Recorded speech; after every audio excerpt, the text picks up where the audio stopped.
Vídeo 12. Milagres.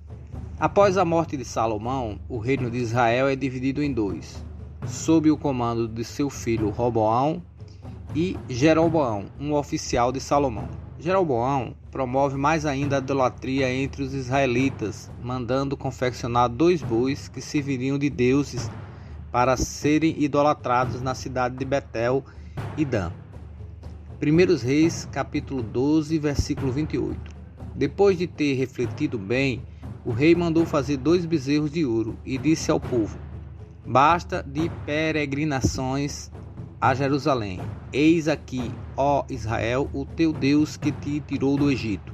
E em determinado momento, estando o rei Jeroboão diante do altar, ofertando seus holocaustos a deuses estranhos, surge um homem que profetiza.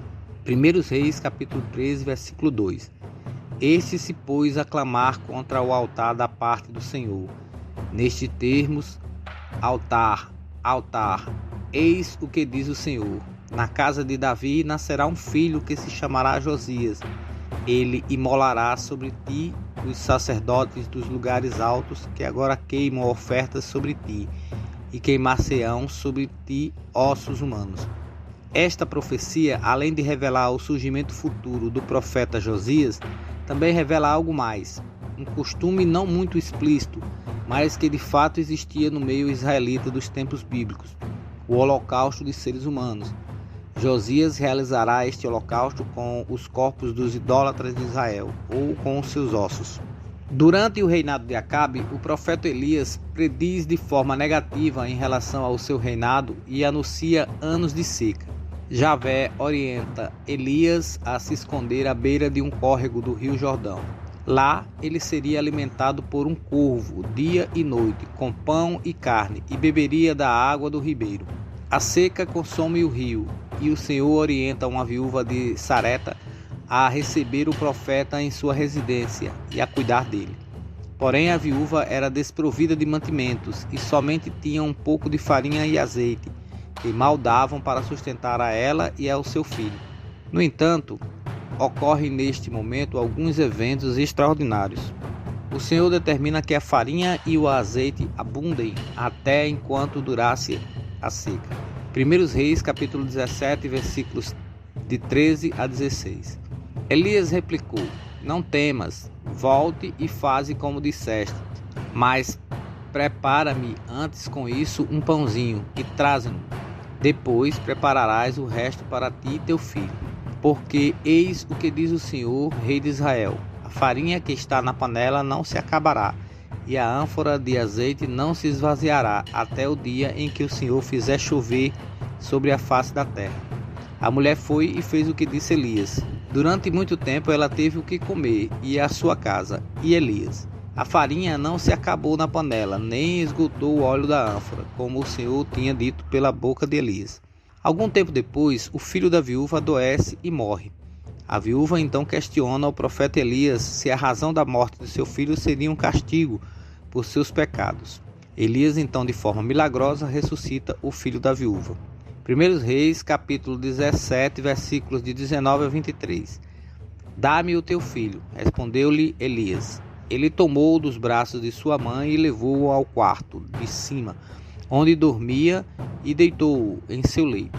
Em seguida orou ao Senhor, dizendo: Senhor meu Deus, até a uma viúva que me hospeda quereis afligir, matando-lhe o filho? Estendeu-se em seguida sobre o menino por 3 vezes, invocando de novo o Senhor. Senhor meu Deus, rogo-vos que a alma deste menino volte a ele. O Senhor ouviu a oração de Elias. A alma do menino voltou a ele, e ele recuperou a vida.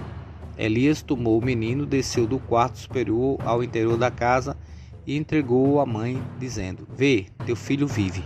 Feitos extraordinários realizados por Javé não é nenhuma novidade. A manutenção da farinha e do azeite é com certeza coisa pouca diante da abertura do Mar Vermelho. No entanto, a recondução da alma ao corpo, já sem vida, é algo que levanta um grande questionamento. Se Javé não é Deus, como ele teria autoridade sobre a alma?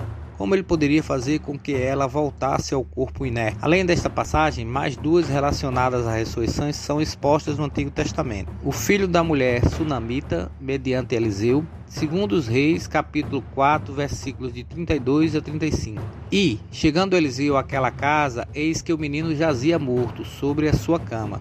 Então entrou ele, e fechou a porta sobre eles, e orou ao Senhor. E subiu, e deitou-se sobre o menino, e, pondo a sua boca sobre a boca dele, e os seus olhos sobre os olhos dele, e as suas mãos sobre as mãos dele, se estendeu sobre ele, e a carne do menino aqueceu. Depois voltou e passeou naquela casa de uma parte para outra, e tornou a subir e se estendeu sobre ele.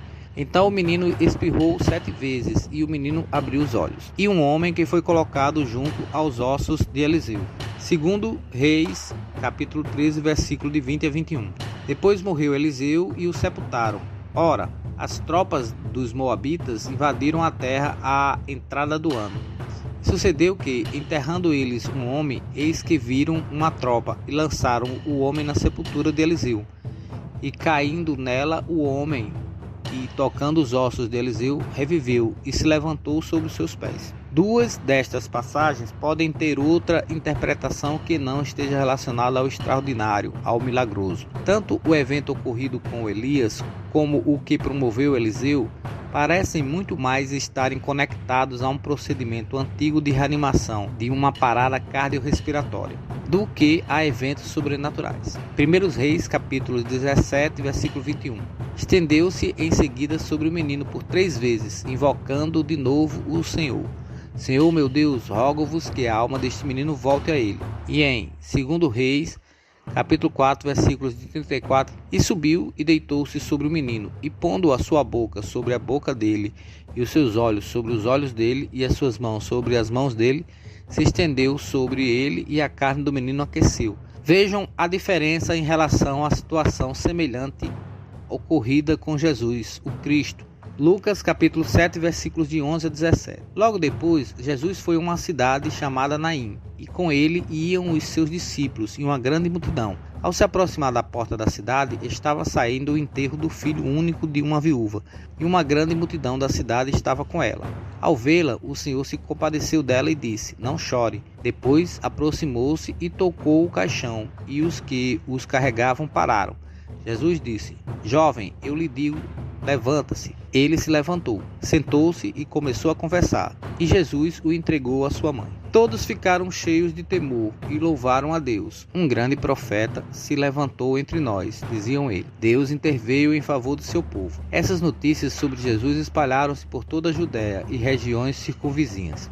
Mas será que o caso do homem que teria ressuscitado ao entrar em contato com os ossos do profeta Eliseu foi realmente um milagre? As poucas informações sobre o ocorrido não nos deixam eliminar as dúvidas totalmente. Porém, uma suposição poderia ter respaldo diante do ocorrido. O homem não estaria de fato morto, mas tão somente sobre o efeito de um distúrbio que torna rígidos os músculos do corpo, dando a impressão de se tratar de um óbito, a catalepsia. Muitos relatos antigos diziam que durante o velório o suposto morto acordava diante de todos, como por milagre. Porém, os poucos conhecimentos e os parcos recursos tecnológicos destas épocas antigas não permitiam um diagnóstico patológico satisfatório.